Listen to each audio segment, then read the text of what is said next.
Hello दोस्तों, मैं हूँ अनामिका।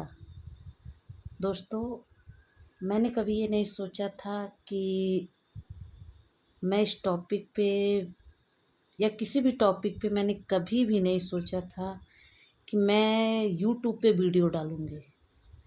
लेकिन आज जो हम लोगों के बीच में ऐसी एक घटना हुई है कि मतलब मैं अंदर से बहुत बहुत ज़्यादा ये हो गई कि मुझे इस पे आप लोगों से अपने मन की बातें करनी चाहिए। दोस्तों, जो आज हमारे बीच में उस डॉक्टर बेटी के साथ हुआ है, मैं भी एक माँ हूँ, मेरी भी 2 बेटियाँ हैं। दोस्तों, मैं भी उस चीज़ को लेके चिंतित हूँ कि कल को मेरी बेटियाँ अगर पढ़ने के लिए कहीं बाहर जाएँ या किसी दूसरे शहर में जाएँ, तो कैसे उनकी रक्षा होगी? हम माँ-बाप अपनी बेटियों को कैसे सुरक्षा दें? कैसे क्या करें? जहाँ तक पहले से ज़माना कितना बदल चुका है, लोगों का सोच का दायरा बढ़ चुका है, लेकिन गंदगी अभी भी मन में है। उस गंदगी को कैसे साफ़ किया जाए? आज हमारी बेटियाँ बिल्कुल भी सुरक्षित नहीं हैं। दोस्तों, मैं तो ये सोचती हूँ कि ना वे घर में सुरक्षित है, ना बाहर सुरक्षित है, ना रोड पे सुरक्षित है, तो बेटियों को सुरक्षित हम लोग कैसे करें? आज जो स्थिति है कि बेटियां पढ़ ले रही हैं, सब कुछ हो जा रही हैं, उसके बावजूद भी उनके साथ ऐसा हो रहा है। दोस्तों, कई लोग ऐसा भी बोलते हैं कि हमको बेटियों को इतना मजबूत बनाना चाहिए कि वे हर परिस्थिति में लड़ जाएं। लेकिन कितना भी आप मजबूत बना दीजिए, वे है तो एक बेटी ही ना, वे है तो एक औरत ही ना। लोग पहनावे पे कहते हैं, क्या पहनाए बेटियों को? आज 3 साल की बच्ची के साथ ऐसा काम हुआ, उस बच्ची को क्या पहनाया जाए? हम कहीं भी सुरक्षित नहीं हैं, क्योंकि ये जो पुरुष प्रधान पहले वाला देश था, आज भी कहीं ना कहीं वे है। क्योंकि मर्दों के अंदर जो गंदगी है, कुछ सभी भाइयों के अंदर नहीं, कुछ जो ऐसे हैं दरिंदे, उनके अंदर जो ये गंदगी है, वे जब से नहीं जाएगी तब से ये देश नहीं सुधर सकता। मेरे ख्याल से तो ऐसे दरिंदों, जब इनका सारा काला चिट्ठा सामने आए, सारा केस क्लियर हो, इनको फांसी नहीं, इनको चौराहे पे फांसी देनी चाहिए, ताकि उस भीड़ में अगर जो भी दरिंदा हो, सोचता हो, गलत उसके मन में भावना हो, उसकी सज़ा देख के उसकी अंदर की रूह कांप जाए। अगर हमारी सरकार कोई ऐसा ठोस कदम नहीं उठाती है, तो हमारी बहन बेटियां कभी भी सुरक्षित नहीं होंगी। आज अभी एक केस हुआ है, 2-3 दिन पहले मैंने न्यूज़ में देखा है। मतलब समझिए कि सब कुछ 32 साल बाद उसकी सुनवाई हो रही है, और वो भी सज़ा क्या हो रही है? उम्र कैद की सज़ा। जो इंसान 32 साल बाद उसको, मतलब वो 32 साल तो हो गया उसका, और 32 साल उनके एज के, मैंने उनको फ़ोटो में मतलब टीवी में न्यूज़ में देखा, वे तो बुजुर्ग हो चुके हैं। मतलब कोई 70 है, कोई 72 है, कोई 75 है, कोई 60 है, कोई ऐसे ही है, मतलब एज है उन लोगों का। तो बताइए ये कौन सा निर्णय है? मतलब एक गलत करके 32 साल बाद उनको सज़ा हो रही, वो भी उम्र कैद की सज़ा। ये कौन सी बात हुई? आज उस डॉक्टर बेटी के साथ जो हुआ है, दिल्ली में निर्भया कांड ऐसा हुआ था, हम लोगों ने सोचा कि जब फांसी हो गई, अब इसके बाद ऐसा कुछ नहीं होगा, लेकिन होगा। होगा। क्यों होगा? क्योंकि सरकार इतना लेट कर रही है, ऊपर से अगर उनको सज़ा दे रही है फांसी की तो फांसी दीजिए ना, लेकिन चौराहे पे दीजिए, पब्लिक के बीच में दीजिए, क्योंकि पब्लिक के बीच में ही, हमारे समाज के बीच में से वे दरिंदे पनपते हैं। अगर वे अपनी आँखों से उनको मरते हुए, तड़पते हुए, बिलखते हुए देखेंगे, अपनी ज़िंदगी की भीख मांगते हुए देखेंगे दोस्तों, तो उनके अंदर डर बनेगा, वे ऐसा करने से 100 बार सोचेंगे। चाहे आप अपने बच्चों को कितनी अच्छी शिक्षा दिए, कोई माँ या कोई बाप नहीं कहता कि तुम इतना गलत काम करो,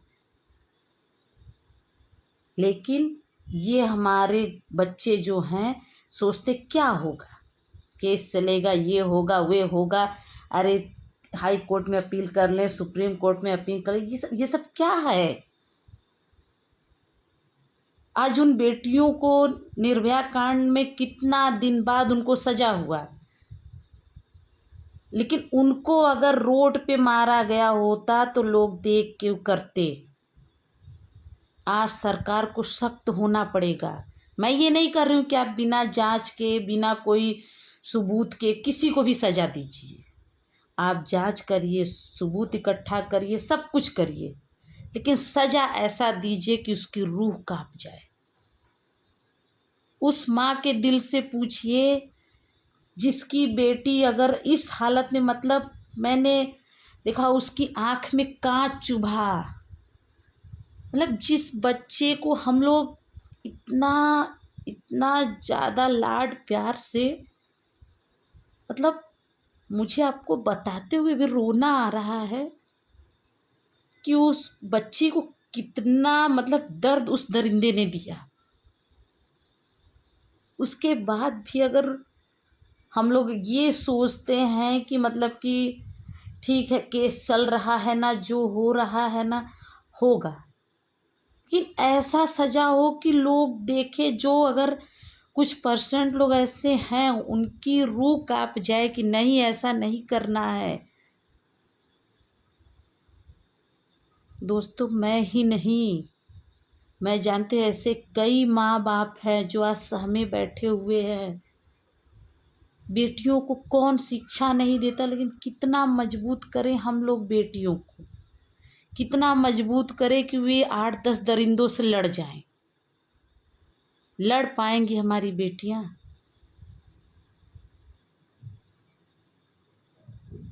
मतलब कुछ भी समझ में नहीं आ रहा है दोस्तों, कुछ भी नहीं। बताइए 3 साल की बेटी जो नर्सरी में पढ़ती है, कहाँ सुरक्षित हैं हमारी बेटियां, कहाँ सुरक्षित हैं? समझ में नहीं आ रहा है। मतलब आज मेरा ये वीडियो बनाने का मतलब ये कि मेरे मन में बहुत उधेड़-बुन है, बहुत ज़्यादा।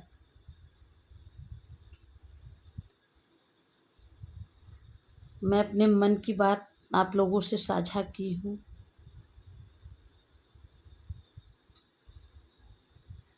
अंदर से एकदम इतना ज़्यादा दुखी हूँ। मैं ही नहीं, मैं ये नहीं बोलूँगी कि मैं ही नहीं, हर माँ बाप दुखी हैं।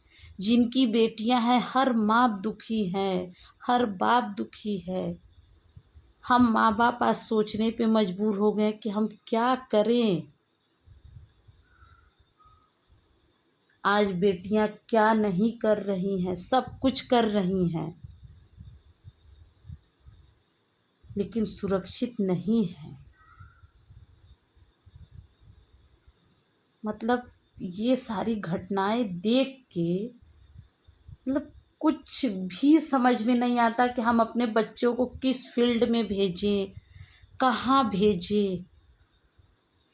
आज आप बच्चों को, लड़कियों को अगर जॉब भी ना भेजें तो स्थिति ये है कि पैर पे खड़ा होना बहुत ज़रूरी है। लड़के हैं वे भी सोचते हैं कि मेरी जिससे शादी हुई वे मेरे कंधे से कंधा मिला के चले। पहले का ज़माना कुछ और था कि बेटियों को आज शिक्षित कर दिए, घर में रख दिए, घर गृहस्थी का काम सिखा दे, हो गया।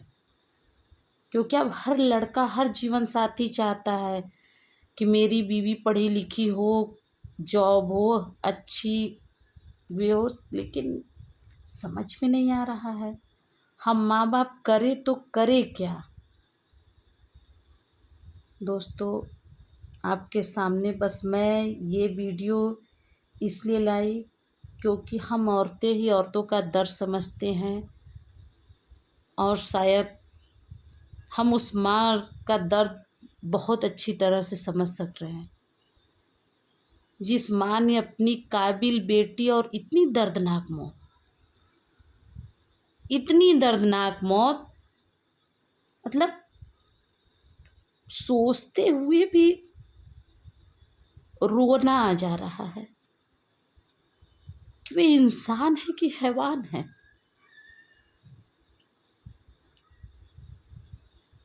न्यूज़ पे मैंने जो कुछ भी देखा, आज सच में बता रही हूँ कि मैं शायद दोस्तों अब इसके आगे मैं नहीं बात कर सकती।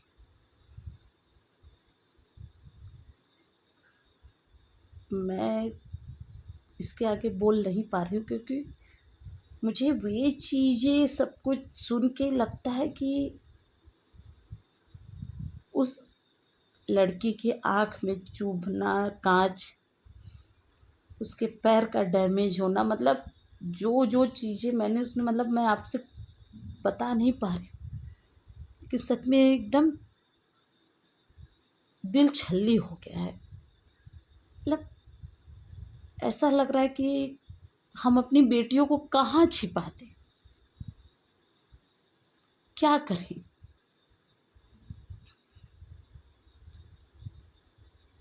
दोस्तों, अगर मेरा ये विचार, मेरे ये मन की बात मैंने जो रखी, अगर आप इससे सहमत हैं तो प्लीज़ मुझे कमेंट में ज़रूर लिखिए। मैं इस घटना से बहुत ज़्यादा दुखी हूँ।